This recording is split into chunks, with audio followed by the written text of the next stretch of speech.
Rudiments. What are they, and are they even important?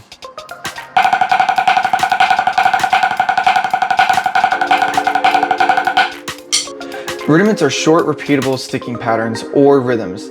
They are the building blocks of drumming, just kind of like how scales are the building blocks of music.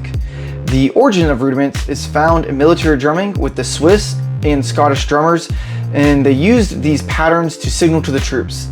These signals created powerful, precise rhythms, and today they are still the foundation of every drummer, whether you're in drumline, behind the kit, or even in orchestra.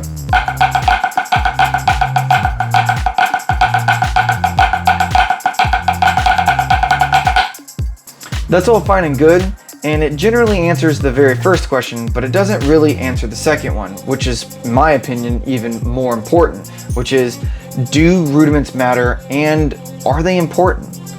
The short answer is yes, like very much so.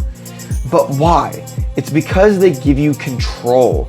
In order to do anything at a high level, you have to have some level of control of that thing. In other words, drumming's a skill, and like a skill, you need to be able to call upon the ability at will in order to use it, and rudiments allow you to do just that. Rudiments teach you how to balance your hands, how to play evenly, how to play loud and soft, how to play slow and fast. And every fill, every groove you create, every solo you write, at some level it comes back to the fundamental of what it is, which is rudiments. They are the lifeblood of drums.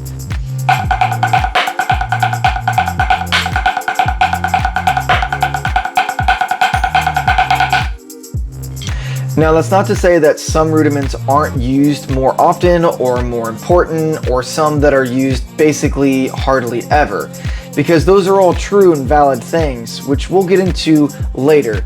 But for right now, let's talk about the four main families that the rudiments are broken up into. The first one is the roll family. These are strokes that are ranged all the way from totally closed to totally open. From triple stroke rolls to double stroke rolls to single stroke rolls.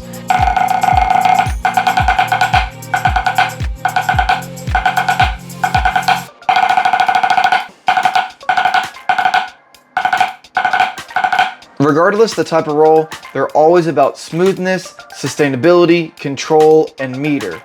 There are a total of 15 rudiments in the roll family, and it's the biggest family out of all four. Next up, we have my favorite, the paradiddle family. Paradiddles are probably one of the most important and versatile rudiments due to their mixture of signals and doubles. They're all about flow, flexibility, and give great access to flipping the hands around. They're perfect for moving around the drum set or switching the hands in order to create new patterns and complex rhythms. This is the smallest rudiment family, with 4 rudiments being in it: the single paradiddle, the double paradiddle, the triple paradiddle, and the paradiddle diddle. Yes, they do play just exactly as they sound, just like all other rudiments, or most rudiments do.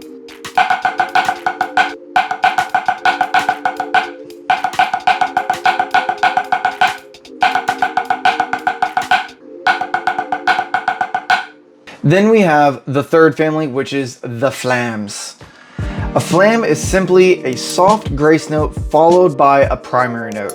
Flams add power, accent, and texture to your playing. They're also known to be a pretty big hurdle when it comes to a lot of beginners, due to their nature of needing a high level of stick control and a strong understanding of the 4 basic stroke types.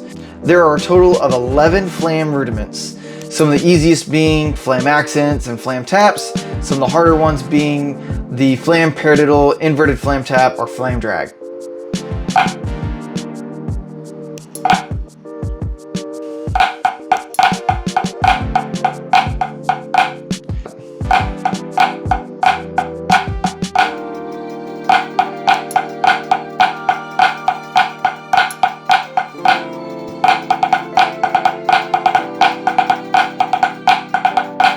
Finally, we have the drag family. Or if you want to be cool and sound really old, you could call them roughs. These are 2 quick grace notes that come before the main primary stroke. Drags are like ornaments. They add a rich and complexity to your rhythms, and when played correctly, they can be extremely hard to play in time and in context, especially when it comes to orchestral music.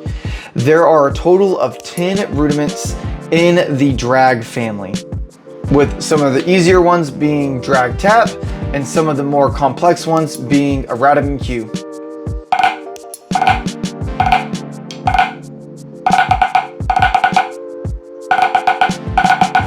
Now this just scratches the surface. We didn't really get into the PAS, who or what they are, what is the original 26 rudiments, why did it get up to 40, what about all these crazy hybrid rudiments that I see all over the place because of drum corps and everything else.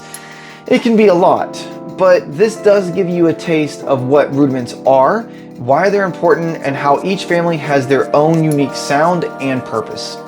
Like I said, rudiments are the lifeblood of drums, just like how scales are the lifeblood of melodic instruments.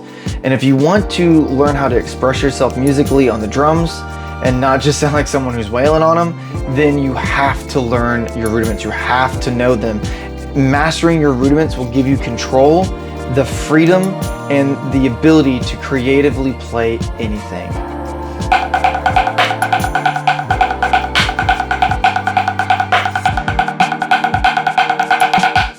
Okay guys, so that's all I have for us. If you like this video and you want to see more, let me know down in the comments below. If you really like the video and you don't want to miss out on further videos, then please subscribe and I'll catch you in the next one.